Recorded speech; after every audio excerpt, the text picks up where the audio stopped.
சென்னை அண்ணா பல்கலைக்கழக வளாகத்தில் நடந்த விழாவில் புதிய கண்டுபிடிப்பிற்காக தன் மகனுக்கு தன் கையால் விருது வழங்கி நெகிழ்ந்து போனார் அமைச்சர் அன்பில் மகேஷ் பொய்யாமொழி.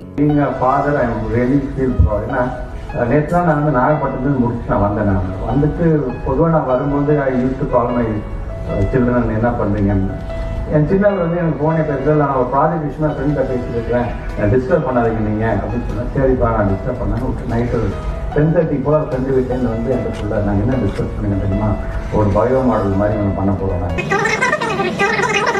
இது பேரண்ட்ஸ்லாம் பண்ண போறோம். அப்படியே பயங்கரமா உட்காந்து இது பண்ணிட்டு இருக்காரு. என் ஐடியா இல்ல, நான் குரூப் மேட்ஸ் தான் ஐடியா. நான் அவ்வளவு பண்ணல ப்ராஜெக்ட்ல.